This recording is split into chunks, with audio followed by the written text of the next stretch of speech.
Alright, so basically I'm just going to be showing you a setup of how to balance a Steadycam or a glide cam.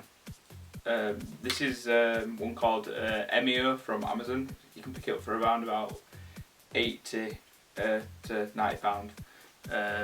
So yeah, I'm just going to be giving you some sort of like tips on how to balance a Steadicam, because they can be quite fiddly and can take some time to do, as I've found out myself. So these are stuff I've picked up from looking at other videos, but basically this is me just going over the techniques of how to do it effectively. So you get your camera. Mine's quite a lightweight camera. It's just a Sony A7, but it's still got some sort of weight to it. But you want to always try keep the bottom of your Steadicam sort of light as possible, depending on what kind of camera you got. If you've got quite a heavy camera, then or like additional heavy lenses or mounts that are on the top of the lens, then this is where you'd start adding more weights. Just a quick tip, I'd always start with one weight on the bottom, and if you've got a similar one to this, is just drop them on top so you know how much weight you need. But so yeah, first thing is to do, right, I always centre my camera on the top panel that attaches to the Steadicam, just so you've got an equal balance. But this is something you might have to adjust later on.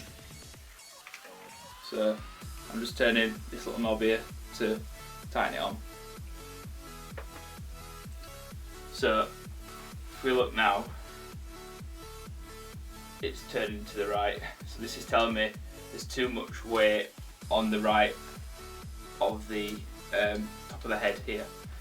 So we can quickly fix this by just changing the back panel here. I don't know if you can see it, and just moving it to the left, and then tighten it back up again. See if that's changed. So to fix that, but we've now got too much weight on the front. As you can see, it's just pulling forward. So that means that we'll have to then unscrew this again and just move it back. And it's best to do it in sort of like little increments, so you can just find the exact point that you need. It's always going to be really fiddly, like you can always make little minor adjustments, but it's just, I'm just going to show you how to sort of just get it right, really. So it's still leaning forward, so that tells me I need to do more adjustments.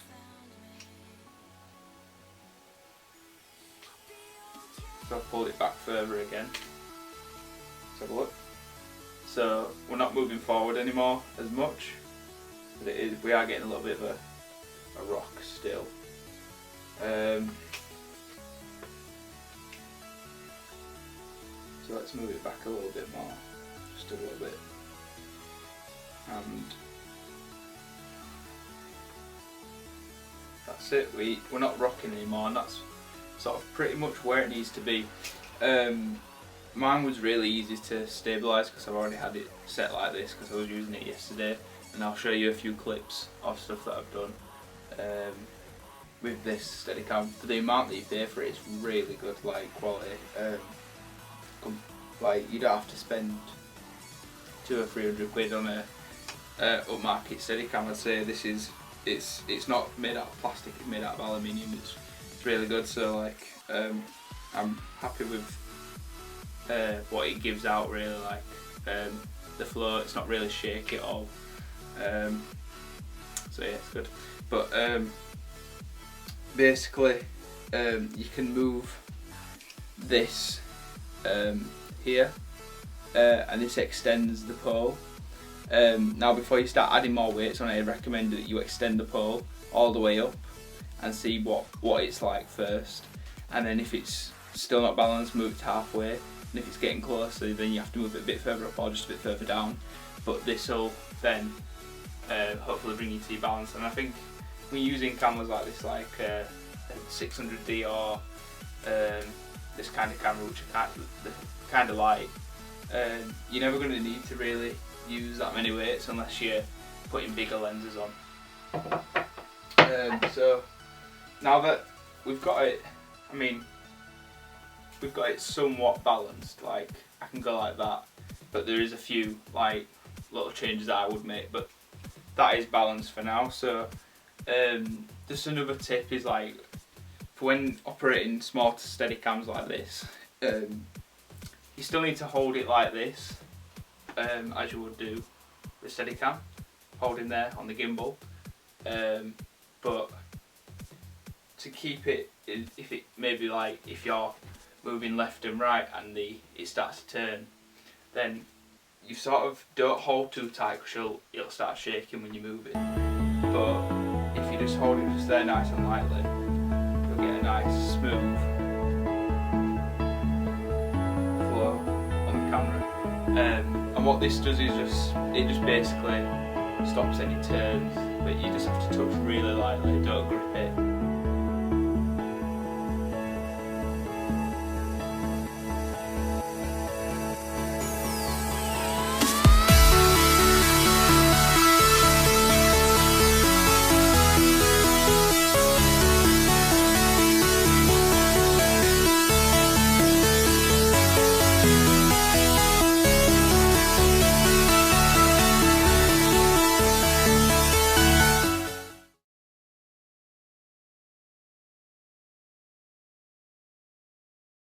You know how I feel. It's a new dawn. It's a new day. It's a new life for me, yeah. And I'm feeling good.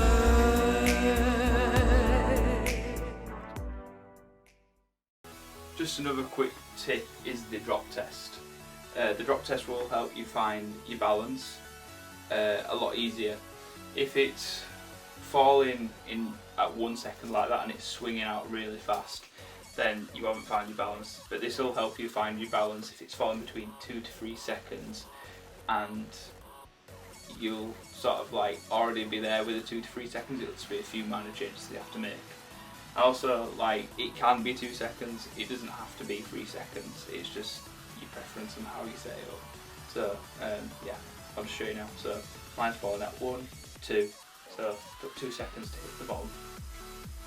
So yeah, I plan to use this a lot more and keep updating my blog with clips that I do with it as I'm learning myself. I don't think I'm not really an expert with it, but I plan to learn. And hopefully people who watch will learn bits as well too. But yeah, this is sort of just a beginner's guide on how to set it up. So yeah, I also plan to use other equipment that I own, like shoulder mounts and stuff like that, just to show you the basics of using them really, because it's not just setting them up, it's how you move and stuff like that. I'm also looking at maybe doing a drone setup as well, and flight, because this is something I want to learn, but it could be interesting for someone wanting to learn it as well. So yeah, thanks.